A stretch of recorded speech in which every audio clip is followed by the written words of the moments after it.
Bonsoir, bienvenue en kiosque. Au menu ce soir de votre magazine culturel, la compagnie Calvero en résidence à la Meurice de Trappes pour la carte du temps, 3 visions du Moyen-Orient. Nous avons assisté aux dernières répétitions. Dans la chronique de Nicolas Gervais, Aurélien Bory revient sur sa série de spectacles qu'il donne à Saint-Quentin en Yvelines. Qu'est-ce que tu deviens? Plexus et Plan B. Et puis, 2 spectacles de magie proposés ce week-end à Voisins-le-Bretonneux avec l'association 78 Tours. Nous en parlerons dans quelques instants avec nos invités qui viendront nous faire aussi quelques tours. Mais tout d'abord, on parle théâtre dans cette émission.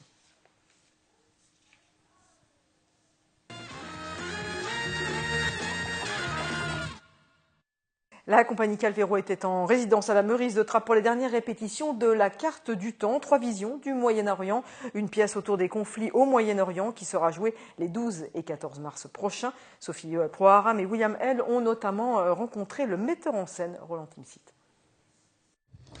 Ah, nous étions des laïcs dans la famille. En fait, les oiseaux, c'était un peu comme des juifs, des musulmans et des chrétiens, tu vois.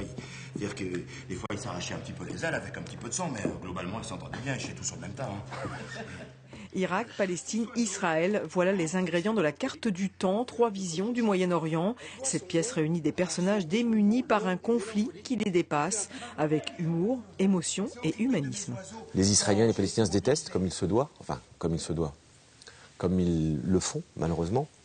Et malgré cet antagonisme, malgré cette adversité, ils vont être amenés à faire quelque chose ensemble.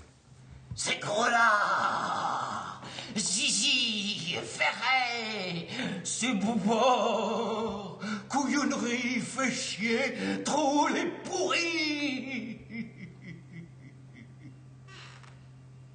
Ces deux peuples qui se déchirent sont très très proches et il y a des choses que je ne comprends pas. En fait, je ne comprends pas. Je ne comprends pas pourquoi il y a cette nécessité de se fracasser, de se taper, de se détruire pour pouvoir vivre côté. Enfin, voilà. Et ce projet-là m'apporte des réponses et ça, c'est génial. Une pièce écrite par Naomi Wallace, une dramaturge américaine inscrite au répertoire de la Comédie Française. Mon Samy, Damien, allez finir le bureau et ensuite vous rentrez chez vous.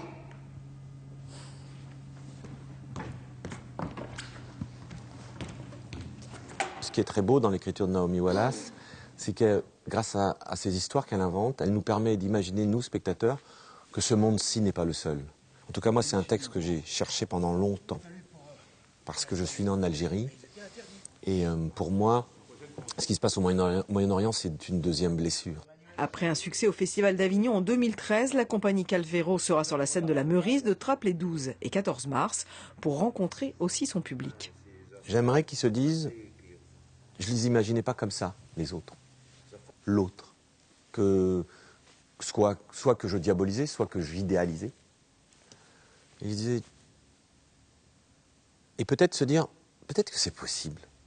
Peut-être que ce monde-ci n'est pas le seul.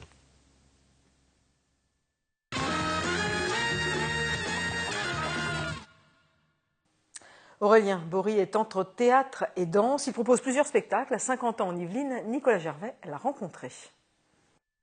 Qu'est-ce que tu deviens? Il y a peu au Prisme. Plan B, les 26 et 28 mars au théâtre de Saint-Quentin en Yvelines. Et Plexus les 19 et 20 mai. Toujours au théâtre, Aurélien Bory est très présent cette saison à Saint-Quentin en Yvelines. L'occasion de redécouvrir une œuvre prolixe et variée, internationalement reconnue.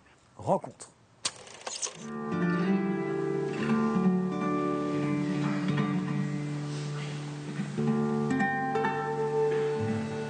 Le fait d'avoir ces 3 spectacles programmés à Saint-Quentin, c'est une grande chance pour moi parce que j'espère que le public pourra voir plusieurs de ces spectacles-là. C'est en plus 3 spectacles complètement différents. Ça me fait plaisir parce que je travaille beaucoup sur l'idée du renouvellement. À chaque création, j'ai envie de partir sur, entre guillemets, un autre type de théâtre.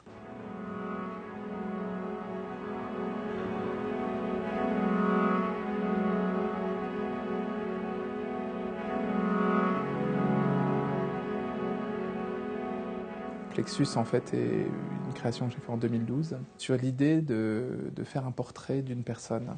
Dans cette série-là, les personnes sont des femmes et sont des danseuses.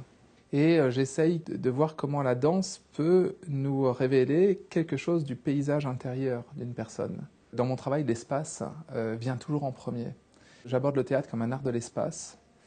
Et donc j'essaye de remplir cet espace-là, de me saisir de l'espace, de la scène. Et quelque part, avec ces portraits-là, j'ai fait l'inverse. Je suis parti de la personne.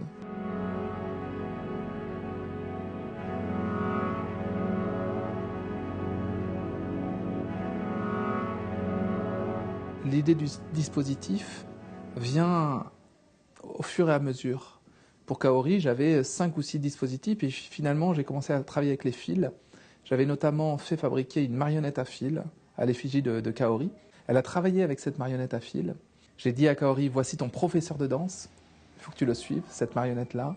Et finalement, ce qui m'intéressait, c'était les fils. Donc j'ai enlevé la marionnette et j'ai gardé les fils. Kaori a commencé à danser avec ses fils. Elle m'a dit, Aurélien, c'est comme si j'avais toujours dansé dans ces fils.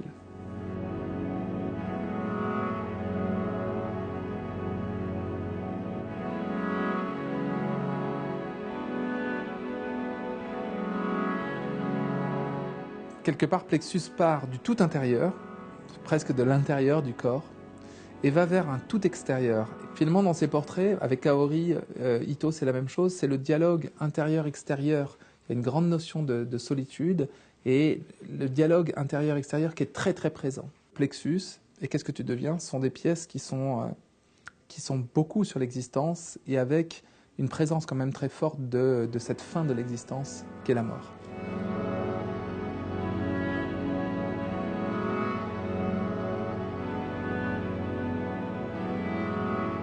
Et puis avec Kaori, on s'est rencontrés en 2007 et ça a été une longue période de discussion, de dialogue. Le projet a beaucoup évolué. J'ai besoin de ce temps de connaître vraiment la personne, que la personne devienne comme une sœur. C'est une artiste qui a beaucoup de facettes. Et son histoire, le fait qu'elle soit partie du Japon à 18 ans pour pratiquer la danse aussi aux États-Unis puis en Europe, le fait qu'aujourd'hui elle est plus française que japonaise. Même si tout ça, ça transparaît pas, j'ai pas envie de raconter cette histoire dans les portraits. Je m'appuie sur ces éléments biographiques et ensuite ça devient un peu plus abstrait, on va dire, mon spectacle. Mais je touche en partant d'une personne à des questions universelles. Ce qui m'intéressait dans le dispositif pour Qu'est-ce que tu deviens ou pour Plexus, c'est de mettre un obstacle à la danse, un espace impossible à danser. Et de voir dans cette confrontation-là, dans cet obstacle-là, de voir qu'est-ce qui résiste à cet obstacle. Qu'est-ce qui finalement va sublimer l'obstacle. Qu'est-ce qui va rester dès lors qu'on empêche quelqu'un de danser.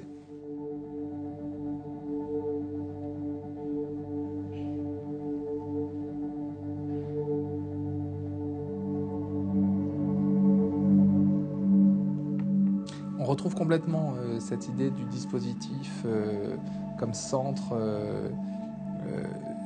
comme point de départ du travail dans Plan B. Là, dans Plan B, c'était un présupposé. C'était le plan, d'abord, incliné, vertical, horizontal. Et c'est aussi un espace, entre guillemets, impossible, ou du moins un espace, pas impossible, mais un espace qui modifie le rapport à la gravité. Le mouvement du décor définit une certaine dramaturgie, où le monde n'arrête pas de bouger, et les hommes, les êtres humains s'adaptent à cet espace qui n'arrête pas de bouger.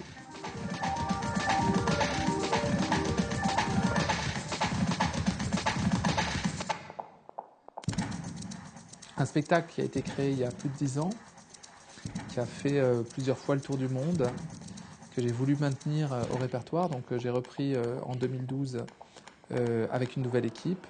Ça a été un travail, je dirais, emblématique de la compagnie, marqué par la collaboration que j'ai eue avec Phil Soltanoff, qui est un metteur en scène américain, qui m'a beaucoup marqué, qui m'a beaucoup appris. En 2012, on a repris avec 4 nouveaux interprètes. Et c'est un plaisir, un bonheur de rejouer ce spectacle, de continuer à le tourner.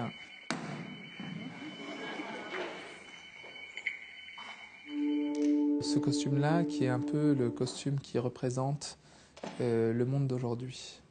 C'est un code, c'est un habit que vous ne choisissez pas.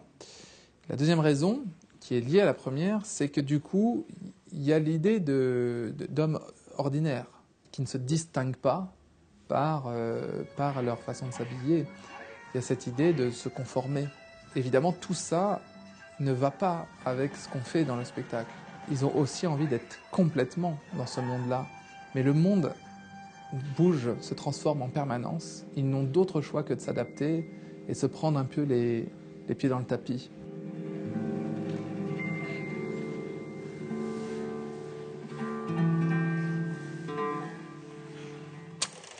Et voilà, maintenant il fait nuit, magie du cinéma, le temps ne passe pas pareil pour nous.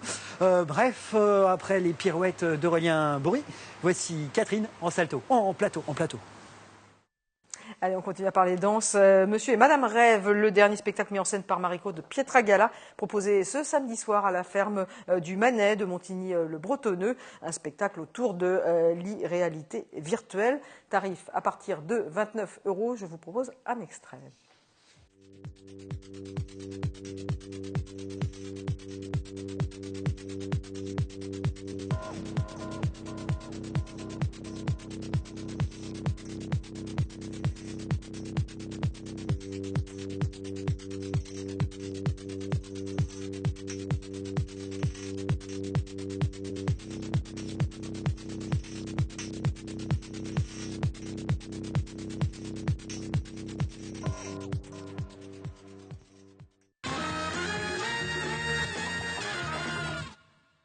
Et je vous propose maintenant des dates de concerts à retenir. En direction d'abord le prix Ismaël en cours pour un concert du clarinettiste David Cracker et le Quatuor à Barena. Samedi 14 mars à 21 h, tarif à partir de 16 €. Le New-Yorkais s'est emparé du klezmer. C'est la rencontre entre la musique juive d'Europe de l'Est et le jazz de la New Orleans, revisité par New York, pour en donner une vision plus électrique et plus festive. En voici un extrait.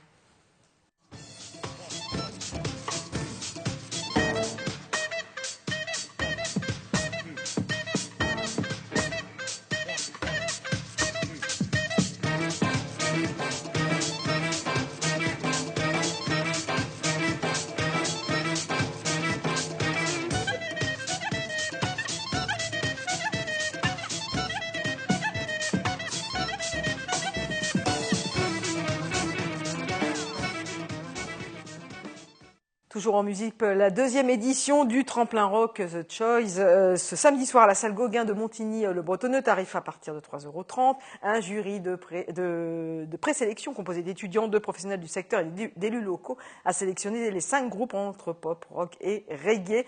Venez donc nombreux pour les soutenir et voter, car celui qui sera élu fera la première partie d'un groupe professionnel programmé durant la saison 2015-2016 à Montigny-le-Bretonneux. Autre ambiance musicale, cette fois en l'église Saint-Germain de Paris, à Manille-les-Hameaux, ce dimanche après-midi, avec l'ensemble vocal L'Offrande Lyrique. L'association Claire d'Orgue organise un concert de musique baroque européenne, tarif de 5 à 12 €. Et puis on termine à cet agenda musique bien fourni avec le festival Harpe en scène qui rassemble 60 harpistes les 13 et 14 mars à la Grange de la Tremblay de Bois d'Arcy. L'occasion de découvrir des instruments très différents les uns des autres, de la harpe baroque à triple rang de cordes à la harpe électrique ou celtique. Tous les concerts sont en entrée libre. On poursuit ce magazine avec de la magie.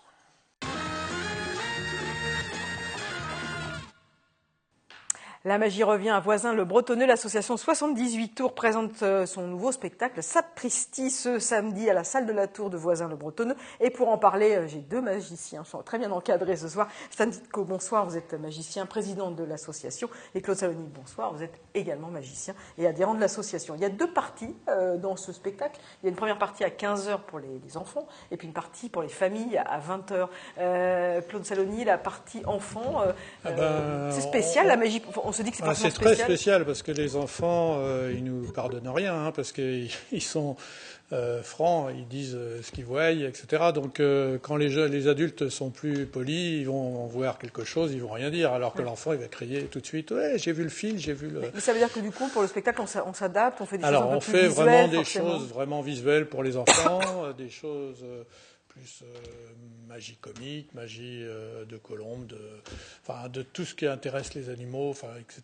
Ça intéresse bien les enfants. Et on a aussi du close-up dans la salle, c'est-à-dire qu'on va avoir des magiciens du club qui vont, pendant l'attente, pendant les poses, etc., qui vont faire de la magie devant soi, ce que vous ne voyez très peu habituellement, quoi. Donc c'est l'avantage d'avoir un club de magie, c'est qu'on propose des choses que vous ne trouvez pas dans les salles de spectacle, quoi. Et ça veut dire que, est-ce que vous faites aussi participer les enfants? Est-ce qu'ils montent sur scène? Est-ce qu'ils peuvent participer à des tours? Bien sûr. Parce qu'en général, ils sont assez friands de ce genre de choses. Ils sont très friands. Alors en général, ils sont tous assis devant, là. On met des tapis devant et puis ils viennent s'asseoir devant, donc ils sont vraiment aux premières loges et puis souvent on les fait participer. Stan, j'ai dit donc une première partie à 15h pour les enfants ce samedi, une deuxième partie pour les enfants, puis pour les grands aussi, pour toute la famille, voilà, à donc 20h. 20h30, c'est un spectacle plus familial. Maintenant, c'est pour les adultes comme pour les enfants. Mais effectivement, c'est plus orienté pour les plus grands, on va dire. C'est vrai que l'après-midi, c'est vraiment réservé aux enfants. C'est que des numéros pour enfants. On retrouvera certains numéros de l'après-midi, on les retrouvera le soir, mais c'est pas exactement le même programme. Voilà, mais c'est vraiment familial. Faut pas hésiter à venir avec des enfants de 6-7 ans le soir. Il y a deux tarifs en plus, un tarif enfant. De spectacle que vous proposez le soir, comme type de tour? Est-ce que c'est forcément pas la même chose, mais type de tour? Alors, je peux vous dire que cette année, on a pas mal de nouveaux membres dans l'association, donc on a aussi des nouvelles choses, des nouveaux numéros. Il y a des très bons numéros de manipulateurs, des tours à thème. Je pense à Bruno là qui nous fait un super numéro avec des CD, manipulation de CD avec tout un thème très intéressant. Il y a des grandes illusions aussi. Donc des tours, vous savez, avec des boîtes où on découpe des gens en morceaux. C'est pas toujours évident parce que c'est vrai que la salle de la tour est pas très très très grande, donc c'est assez intime comme spectacle, mais il y aura quand même des grandes illusions, des choses avec des animaux, donc voilà, pas mal de choses très différentes. Il y a des effets de mode dans la magie. Est-ce qu'il y a forcément des tours qui plaisent? Oui. En ce moment, c'est le mentalisme. Ah oui, c'est ça. Alors vous en faites vous? Oui, je vais vous en faire un tour là d'ailleurs. Ah, d'accord. On commence alors. C'était pas préparé. On parle de la transmission de pensée. Ouais. Vous connaissez ces cartes là? C'est des cartes, je peux les montrer. C'est des cartes qui ont des formes assez simples. Vous voyez, elles ont été développées pour faire des tests de transmission de pensée. Dans les années 80, on pensait. Bon, moi, je suis un peu enrhumée, je suis pas sûre d'avoir une bonne transmission de pensée. Mais enfin bon, c'est vous le spécialiste. On va voir. Donc, on va essayer. Donc, je vais choisir. Alors, on va essayer de deviner ce que j'ai choisi. Donc, allez-y. En placer une. Moi, je la place d'abord pour pas que je vous influence. Parce que mettez-la comme ça. Parce que il faut alors essayer. On va essayer une deuxième. Alors, on va essayer une troisième. Je mets comme ça? Oui. Ouais. Alors, j'ai essayé ça. Hop. Est-ce que vous êtes bien synchro avec moi? Ben, on va voir ça, Claude. Si on est bien synchro, on doit avoir la même. Déjà, c'est déjà pas mal. Tac. On a la même. Pas mal, ouais. Et puis alors est-ce qu'on prenez vos cartes, on va les retourner. Donc la première du dessus. Enfin non, du dessus. Ah oui, pardon, du dessus. Voilà. Okay. C'est bien. La deuxième. C'est bien. La troisième. C'est bien. Ouais. Et la quatrième, c'est bien. Alors, je ne sais pas si les spectateurs ont bien vu, ont peut-être pas bien vu, mais en tout cas, c'est clair, tout est synchro.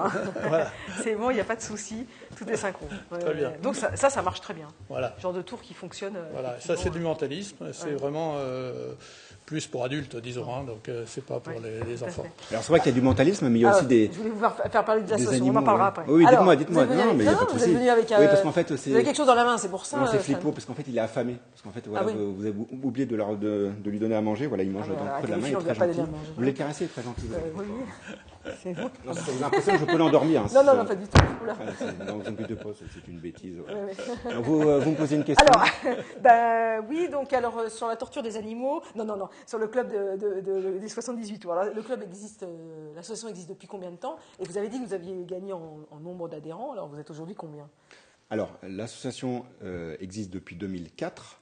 Moi, je suis le président depuis 2008. Et nous sommes 35 membres à ce jour, ce qui est pas mal, parce que vraiment chaque année on augmente nos effectifs, donc plein de nouveaux talents. Ouais, et puis on a des gamins aussi, on a vraiment... Des gamins, c'est des ados Non, des 12 ans, et puis je ne sais plus combien là, la fille à Christo, elle doit avoir 8-9 ans. 8-9 ans, on a... Oui, donc c'est des magiciens en herbe. On ne les a pas comptés d'ailleurs dans les 30 là. Vraiment, on prend même des magiciens, des enfants. Le problème c'est le soir, c'est que c'est nos réunions sont justement, alors à quel moment vous vous réunissez et où? Alors c'est tous les jeudis soirs. entre 20h30 et 23h.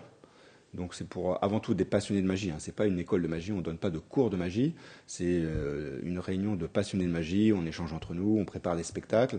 On a notamment notre festival de magie qui est prévu fin mai, donc 29, 30 et 31 mai, donc 3 jours de folie. Alors vous ne donnez pas de cours de magie, mais quand vous avez un enfant qui vient chez vous dans les ateliers, forcément vous leur donnez bien un petit truc quand même. Des trucs, bien sûr.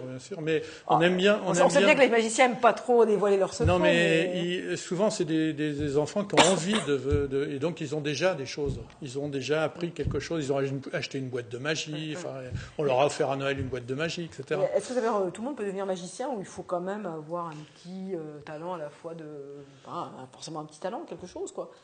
Manipulation. En fait, je me posais vraiment la question si vous, peut-être que vous pouvez être magicienne, je ne sais pas. Vous allez me faire un truc. Mais par contre, je vous sens un peu tendu. Hein. Non, à peine. Je sais pas ce qui va m'arriver. Parce que Catherine, pour savoir si on est préparé à faire de la magie, donnez-moi votre main. Oui. Ah ouais, non, mais elle est tendue quand même. Hein. Ça va pas du tout là. Bougez pas, bougez pas. Bon, ne vous inquiétez pas, j'étais médecin ostéopathe. On va se mettre en place. Oh, la vache. Voilà, c'est bon. Voilà, c'est pas la sourire, en tout cas. C'est atroce. Voilà, c'est bon. Ah non, mais alors. Pour la suite Donc, des opérations. après avoir torturé l'animal, il me torture le poignet. Mais en fait, c'était pour savoir si je pouvais tenter une prédiction.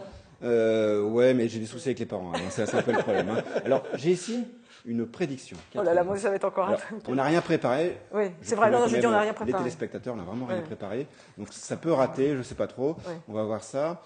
Catherine, je vais vous demander tout simplement de penser à une carte. Vous ne dites rien, surtout. Une carte de jeu. Une carte de jeu, oui, tout à fait. Ah oui, d'accord. Carte à jeu. Ça peut être un 6, un 8, un roi, ce que vous voulez. Et une couleur. D'accord. Tout simplement. C'est bon. Ça y est déjà? Ouais. Alors, en fait, le but de jeu, c'est de la transmission de pensée. Donc, vous allez me l'envoyer mentalement. Allez-y. C'est bon. C'est vrai? Je pense que la prédiction est bonne et la prédiction est dans cette boîte. Non. Si la caméra peut vraiment rester sur Catherine, on va faire la révélation. Oui, rester sur moi. Bon, hélas, c'est en direct. Alors, si ça ne fonctionne pas, bon, c'est pas grave, on ne pourra pas effacer la cassette. Donc, il faut que je prenne. Vous dévissez et vous regardez la carte. Quelle horreur. Non, c'est une blague, vous avez compris, voilà. Donc les magiciens sont aussi des blagueurs, c'est une plaisanterie. Des blagueurs, ouais, voilà. C'est donc je pourrais finir avec un doigt autour du cou. Ok. Donc vous allez faire ce type de. Voilà, des blagues, c'est vraiment, voilà. Donc la magie, c'est avant tout de l'humour, pour les grands, pour les petits. Il y a vraiment des choses, voilà, très très différentes. Mais quand même, sérieusement, il y a quand même un cocktail, il y a un cocktail magique quand même pour faire réagir le public. Oui, c'est comme c'est un peu comme quelqu'un au théâtre.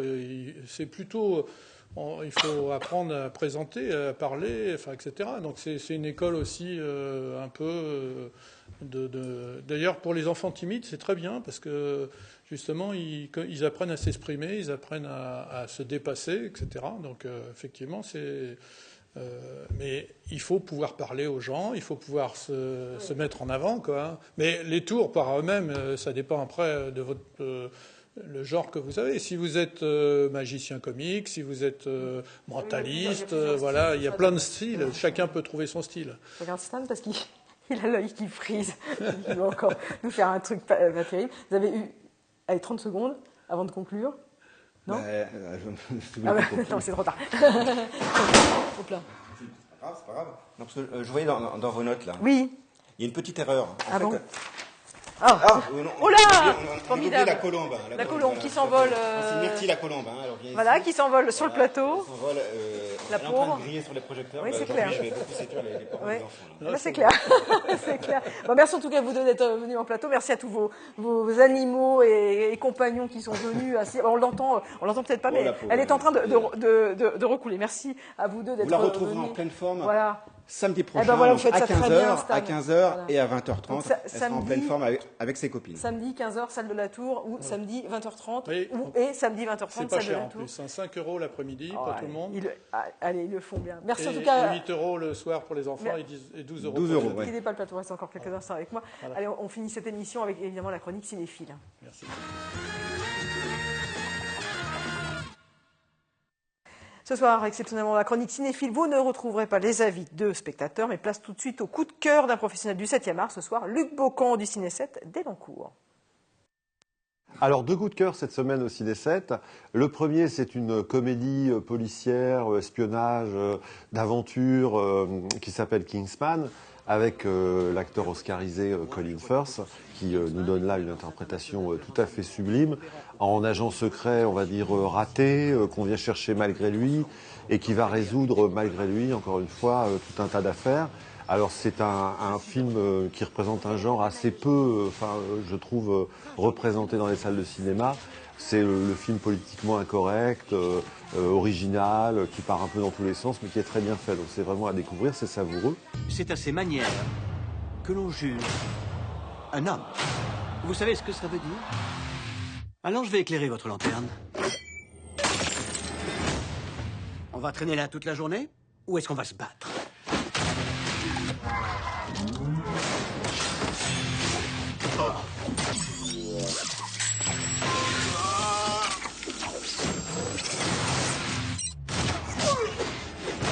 Franchement, navré. J'avais besoin de décompresser. Et puis le deuxième coup de cœur, c'est une opération qu'on monte régulièrement avec le service culture de la ville d'Elancourt, qui s'appelle Cinéart. Et donc on aura donc une séance dimanche à 18h du chef-d'œuvre du film, on va dire maintenant de patrimoine, d'Antonioni, qui s'appelle Blow Up. Voilà, et ce film sera suivi d'une conférence de Gabriel Andivero, qui parlera à la fois du travail de cinéaste d'Antonioni, mais aussi du travail des photographes en particulier. Voilà, et ça c'est dimanche à 18h. Cette émission est maintenant terminée. Merci de l'avoir suivi. Rendez-vous la semaine prochaine. Bonne soirée.